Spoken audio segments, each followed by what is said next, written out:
This is a city I grew up in, and like many of the other cities surrounding the Great Lakes, it's only a shell of what it used to be.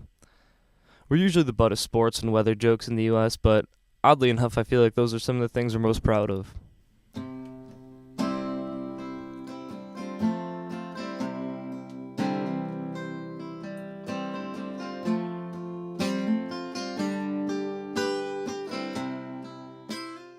Since the 1950s, Buffalo's lost 55% of its population.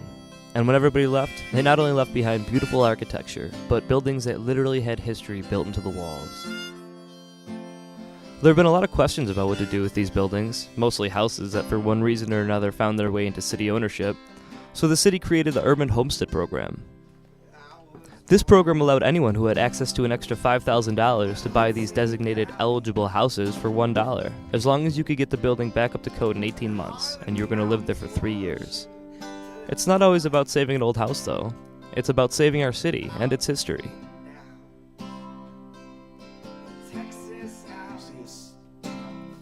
This is Mike. I was recently told that he's the unofficial dollar house guru of Buffalo, but I know him more commonly as a longtime friend and writer for BuffaloRising.com. I admit that when I first saw Mike's post about the dollar house program online, I thought he was crazy. Nevertheless, it interested me, so I searched online and followed some other dollar house buyers. As I followed their stories and saw the character and beauty of the houses they were fixing, I admit I got to feel a little jealous. Well, it's funny, I tried promoting this house on my blog for about 6 months, and I was like, look, this is a great deal, it's in a wonderful neighborhood, it's one of only a few houses you can buy for $1 that's also eligible for historic tax credits from the state and the federal government. You should do it. It's a double, it'll make you money, and if you do right, it'll pay for itself in a couple years between the tax credits and the rent you'll get while you're living here. And I had a couple people kicking the tires. I probably had a dozen people, I'm interested in the house, and then show them photos, and they're like, oh God, no, I don't want that. And then a couple of my friends were like, Mike, you're looking for a project, and I was just convinced I was, I don't want a full gut rehab. I wanted one a while ago, and then I saw how involved it was, so I looked at maybe like 7 other houses in the neighborhood, and none of them panned out. And I was just like, well, I've convinced a couple other people to look into it as a good idea, and I kind of convinced myself that this is the one I should buy, so I bought it. So from start to finish, it was actually really decent to deal with the city. From the day I decided to acquire it to the day I closed, it was about 3 months, which is not too bad, especially for non-traditional real estate transaction.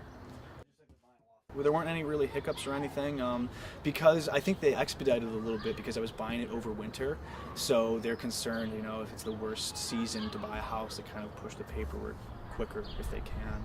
But I closed on Valentine's Day, so I've owned it almost 3 months. So from owning it for 3 months to being almost completely gutted and having some substantial work done, like this porch up here and getting all this reframed, seems pretty good, at least to me. So if I had to guess, you had the front bedroom up there in the bay. Maybe this was a bedroom. Maybe the bathroom was here. And then you can tell the way this is framed out, this bedroom was different. So, I don't know. They did it right. When they converted, they did it right. They could have really hacked it up, but thank God it was done early enough where they actually still cared what the end product looked like. I think the biggest issue was just something I put on myself. I was just so concerned. I was like, okay, it's going to take at least 2 months, probably 3 to get from start to finish, and the house is definitely going to burn down between now and then. Like, it's just going to be gone. It'll be just my luck. It's sat vacant for 7 years, and then a firebug gets to it, like the day I close. But thankfully it didn't happen like that. It's one thing to have a citizen spend their hard-earned money and fix up their own homes, so I had to wonder, why aren't the developers and contracting companies jumping on these houses? Surely they'd have the resources to fix them up. In an effort to find out the commercial side of the argument, I sat down with Craig, an employee from a local contracting and demo company. A lot of times you do see that, like a lot of times when we get phone calls for people that want an estimate on demolition, it's usually a couple different things. It's someone completely from out of town that bought the property as an investment property, and depending on the neighborhood, it basically gets run down. You get very bad tenants that destroy the house, and you have to put a lot of money in to keep rehabbing it, and sometimes they're just fed up with it, and the house is so destroyed now, I'm better off just demolishing it. The typical Buffalo house, which is about 21 feet wide by 60 feet long in length. It's usually a 2-story home. Typically, if you were to just demo the house, a clean demo could probably be anywhere between $10,000 and $15,000. Frankly, if an engineer tells me it's not safe, why try and save it? I mean, especially when you have someone that's going to put money into the city of Buffalo on the waterfront to build something new. Hey, how can you turn that down? I mean, you can only save so much. So. But then again, deciding how much can be saved really depends on the person. Kitty, the executive director of Buffalo Reuse, would probably disagree with Craig. As I was led through the stacks and stacks of amazing pieces at Buffalo Reuse, I could just feel the passion that she had for the rehabilitation of this city. For the most part, we have it. A little house, and she has these awesome feet that come out from this house with these ruby slippers on it. It's so fun. My name's Kitty Lambert-Rudd, and I'm the executive director of Buffalo Reuse. We're an organization whose mission is to recycle, reduce, reuse, or repurpose items from homes in Buffalo, buildings in Buffalo, businesses in Buffalo, and we take everything, I mean literally everything except clothing and paint and some chemicals.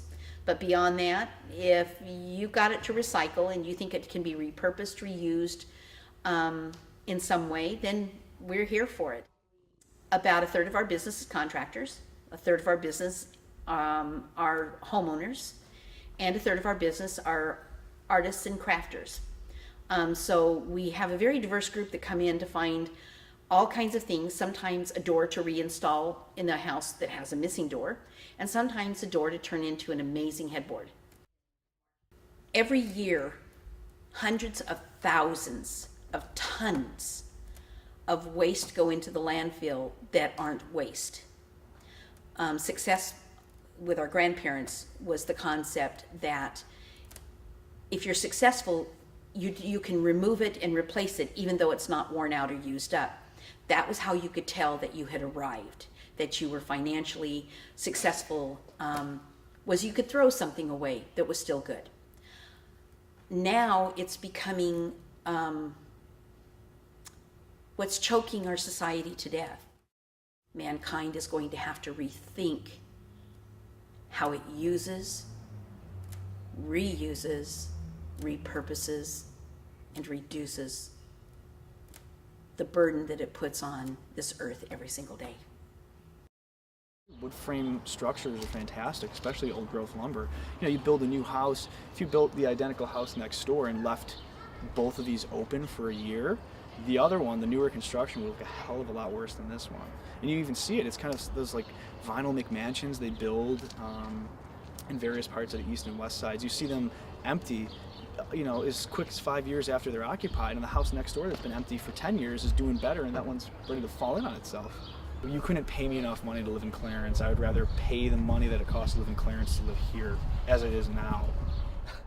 The other thing about Hamlin Park I love, it's the porch culture is so alive. I mean, you can come down any street on any given night in the summer and you can look 6 houses one way, 6 houses the other. Folks are out on their porches socializing, just talking to each other. And you know, you see that in the other neighborhoods, like the West Side neighborhoods, and like I said, the more established, desirable neighborhoods, whatever. But it's nowhere near as much as it is over here. There's not a 6-foot privacy fence. It's a neighbor fence. I'm gonna call it that from now on. It's a neighbor fence. You could talk to everybody. Yeah, exactly. And like I said, see, these guys know what's up with their 2 barbecue grills for 1 house. I'm gonna hop the fence next time they're cooking, invite myself, bring a 6er, and just have a good time. Socialize with the neighbors. That's pretty awesome. Yeah. Yeah, that's how it goes down in Hamlin Park. It's great. Nice.